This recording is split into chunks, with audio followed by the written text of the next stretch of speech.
Boa tarde. Miguel Albuquerque foi hoje ao Parlamento Regional arrasar o Governo da República. Em pleno debate mensal, o Presidente do Governo Regional arrasou as novas regras do subsídio de mobilidade, classificando-o como um nado morto, e o alvo principal foi o Ministro das Finanças. Albuquerque acusou Joaquim Miranda Sarmento de viver numa redoma e diz que a intervenção do governante sobre este dossiê foi, no mínimo, delirante. Segundo percebi, quem teve estas ideias foi o Ministro das Finanças. E, aliás, a intervenção do Ministro das Finanças na Assembleia da República, que, como foi constatável, foi uma intervenção delirante, para não dizer outra palavra, veio constatar que o processo de desvio do Ministro da Tutela para as Finanças. E depois, estando nas Finanças, naquela capândula de isolamento relativamente à realidade, tomou-se decisões que nada têm a ver com o sentido prático das coisas. Ou seja, possivelmente tomou-se as decisões à frente de um computador, com holograma, e não se olhou para a realidade, e esse choque com a realidade, neste momento, criou o nado morto. Mas o nado morto, neste momento, está a causar graves problemas aos madeirenses e aos porto-santenses. Para resolver o problema, Miguel Albuquerque exige um modelo simples. O passageiro paga apenas o valor facial e as companhias aéreas recebem do Estado. O Presidente do Governo exige também que se mantenham os serviços nos CTT para não humilhar a população mais idosa. Por mim podem inventar, eu não sei o que, os cartões que quiserem. Há duas questões aqui que são fundamentais. É preciso existir um mecanismo que faça com que os residentes paguem apenas o valor facial. Esse pagamento do valor facial tem que assegurar e tem que dar garantias às companhias que são ressarcidas a tempo e horas do subsídio de mobilidade por parte do Estado. Isso vai acontecer, segundo me parece, tendo a intervenção de um conjunto de entidades bancárias agregadas à solução. E, por outro lado, também é importante, porque nem toda a gente é Bill Gates e que sabe, sobretudo pessoas da minha aproveita idade, com mais de 60 anos e que vão ao caminho dos 65 ou dos 69, que não podem saber toda esta coisa da digital. Nós somos tempo do tempo dos papéis. Temos que deixar ainda os CTT trabalhar durante uns tempos, porque os mais idosos e mais experientes também têm direito a não ser humilhados. E se o caminho político falhar, a via judicial também não agrada ao chefe do Executivo madeirense. Miguel Albuquerque recusa pedir a fiscalização do diploma porque não confia no Tribunal Constitucional. O que eu estou a pôr aqui em equação publicamente é que é importante que os candidatos, os dois candidatos, para a avaliação e para os madeirenses e porto-santenses emitirem um juízo de valor sobre cada candidatura, se pronunciem sobre esta matéria. Esta eleição, e com acontecendo antes da votação na Assembleia da República, penso que impõe, do ponto de vista político, a quem vem pedir os votos aos madeirenses e aos porto-santenses, que haja uma definição concreta sobre esta questão. E não vale a pena conversas redondas, porque as conversas redondas nós deixamos para o outro capítulo. A proposta de alteração ao subsídio social de mobilidade, que será votada a 18 de fevereiro na Assembleia da República, com a segunda volta das eleições presidenciais à porta, Albuquerque usou, como ouvimos, a mobilidade como moeda de troca. O chefe do Governo Regional avisou os dois candidatos para assumirem um compromisso para resolver este problema. E se o caminho político falhar, a via judicial não agrada ao chefe do Executivo. Como dizíamos há instantes, Albuquerque recusa pedir a fiscalização do diploma porque não confia no Tribunal Constitucional. O Tribunal Constitucional é um órgão centralista do Estado que sempre penalizou as autonomias e as regiões autónomas. Portanto, eu não vou colocar a região na boca do lobo. Aliás, tudo aquilo que o Tribunal Constitucional, sendo um órgão de natureza política, tem sido sempre contra as autonomias afetando e reduzindo os poderes das regiões autónomas e designadamente deste Parlamento, e por isso eu não confio, nem acredito no Tribunal Constitucional. Ainda no meio da discussão política, Albuquerque puxou da calculadora para lembrar o peso financeiro deste subsídio.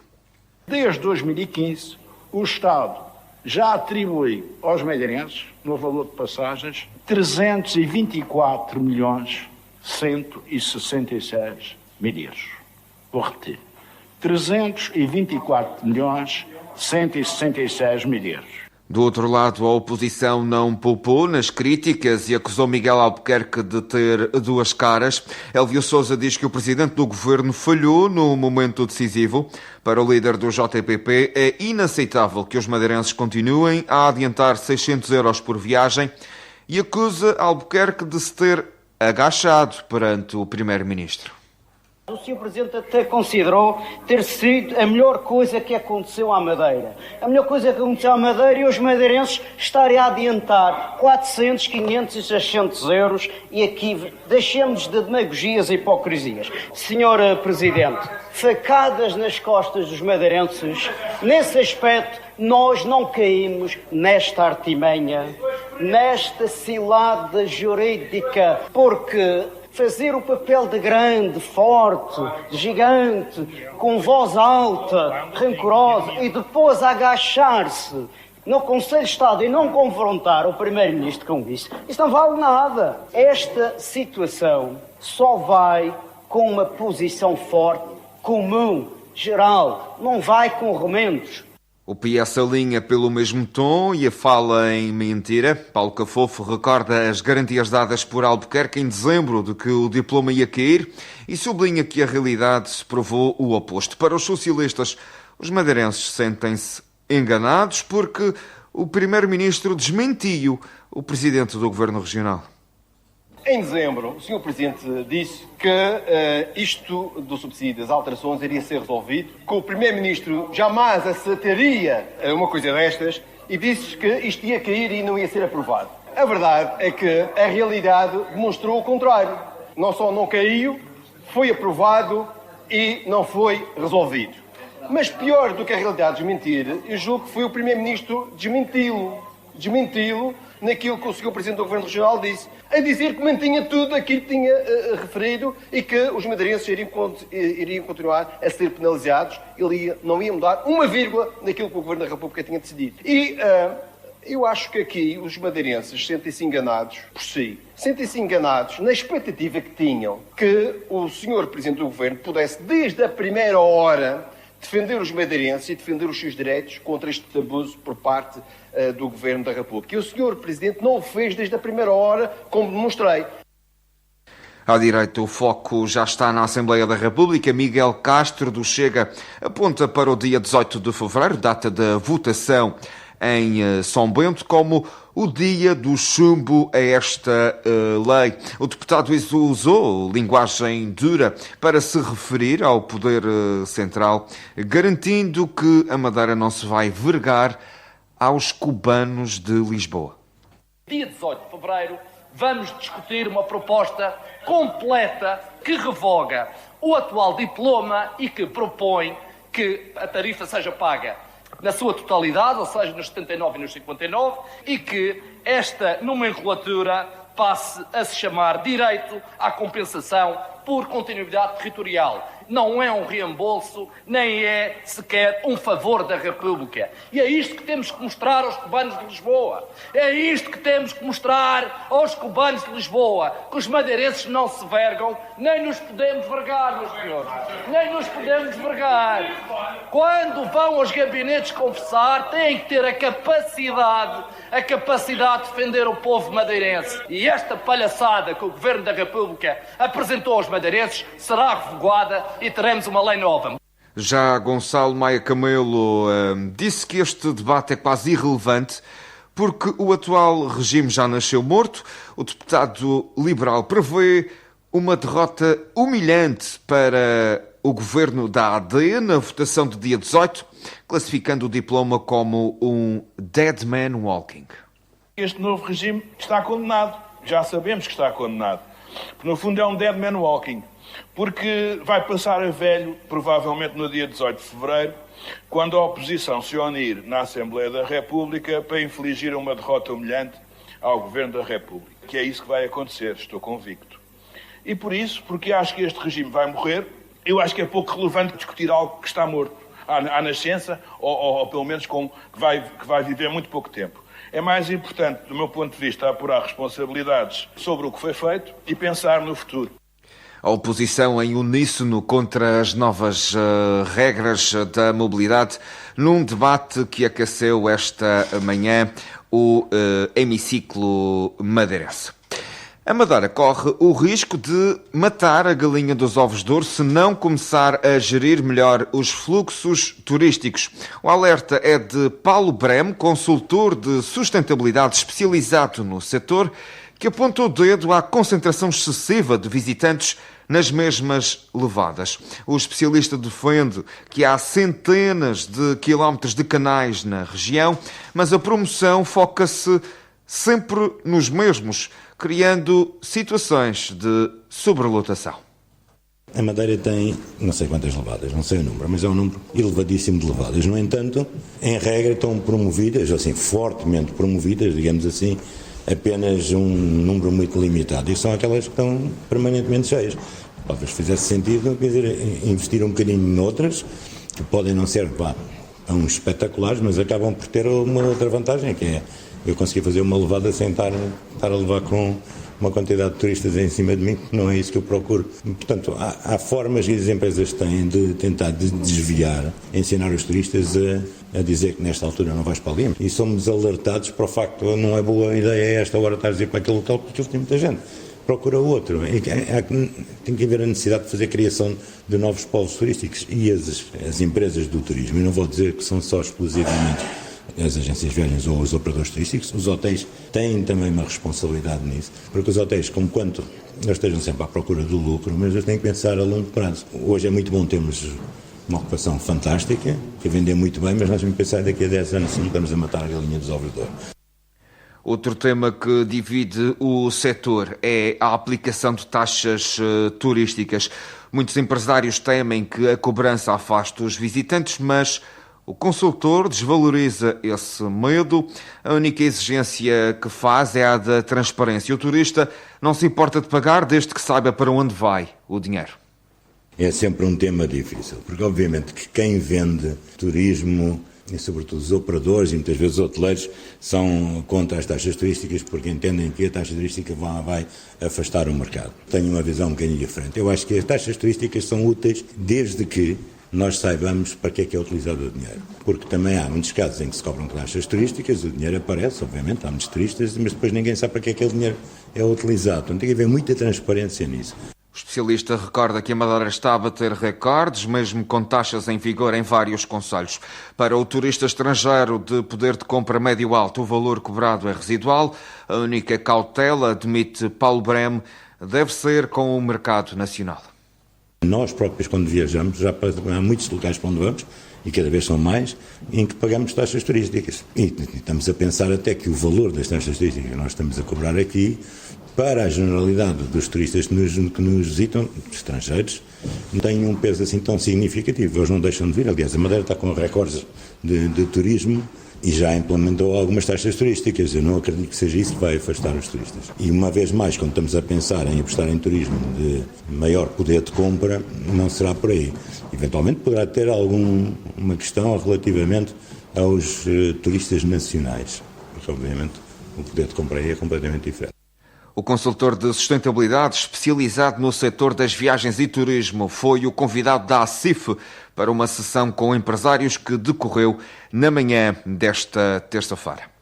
Comprar casa na Madeira está cada vez mais caro e os números confirmam uma subida vertiginosa. O valor da avaliação bancária bateu novos recordes em dezembro de 2025. O metro quadrado na região já vale em média 2.409 euros. Os dados do INE mostram que, em apenas um ano, o valor das casas disparou mais de 20%. Quem procura apartamento sente ainda mais o peso da carteira, com o metro quadrado a ultrapassar os 2.000 €2.600. A nível local, o Funchal continua a ser o concelho mais caro, €2.760 por metro quadrado, mas a grande surpresa vem de Câmara de Lobos. No concelho vizinho, o valor da avaliação bancária registrou uma subida superior a 43% em comparação com 2024. Mas há um dado curioso nestas estatísticas, apesar de os preços estarem no máximo histórico. Os bancos estão a fazer menos avaliações. Em dezembro realizaram-se apenas 635, uma quebra de quase 25% comparado com o ano passado. Ou seja, as casas estão mais caras, mas há menos pedidos de crédito a chegar aos bancos. A Madeira fecha assim 2025 como a quarta região mais cara do país para comprar casa, apenas atrás da Grande Lisboa, Algarve e Península de Setúbal. A fechar, o balanço da depressão de Joseph, que atingiu a Madeira. A situação mais crítica e preocupante chega-nos da capela de Nossa Senhora da Lapa, que está por um fio. A falésia voltou a ceder. Registou-se a terceira derrocada em pouco tempo na escarpa, o que agravou drasticamente a instabilidade do terreno. As imagens que pode consultar no dnoticias.pt mostram que a cicatriz na rocha aumentou e a histórica capela encontra-se agora perigosamente mais perto do precipício, com o risco de colapso a ser considerado pelas autoridades. Nas zonas montanhosas, o vento é o inimigo, as rajadas estão fortíssimas e já provocaram um incidente com um operacional. Um bombeiro ficou ferido na Eira do Cerrado quando procedia ao corte de uma árvore que ameaçava cair para a estrada. Devido à força do vento, o galho onde se apoiava partiu-se, provocando a queda do homem. A vítima, que se queixava de fortes dores nas costas e na anca, foi resgatada consciente e transportada para o Hospital Dr. Nélio Mendonça. Os dados do IPMA confirmam a severidade do tempo. Na estação da Ponta de São Jorge, na Costa Norte, o vento já atingiu uns impressionantes 104 km/h. No litoral, a ordem é para fechar tudo. O mar está bravo e a segurança obriga a medidas drásticas. No Funchal, a empresa municipal Frente Mar encerrou, com efeitos imediatos, todos os acessos ao mar. Os portões estão fechados no Complexo Balnear do Lido, na Ponta Gorda, na Poça do Gomes e na Barreirinha. Também a Zona Oeste está sob forte vigilância. A Câmara Municipal da Ponta do Sol decidiu interditar o acesso ao Cais da Vila e também ao Cais da Madalena do Mar. A agitação marítima, que complicou e muito a vida no Porto do Funchal, a manobra de atracagem do navio de cruzeiro Aida Cosma, foi um verdadeiro teste devido à forte ondulação que se faz sentir dentro da própria baía. O navio germânico precisou de ajuda para encostar ao cais. Foi necessária a intervenção do rebocador, que teve de empurrar o navio contra a pontinha para garantir que a atracagem se fazia em segurança.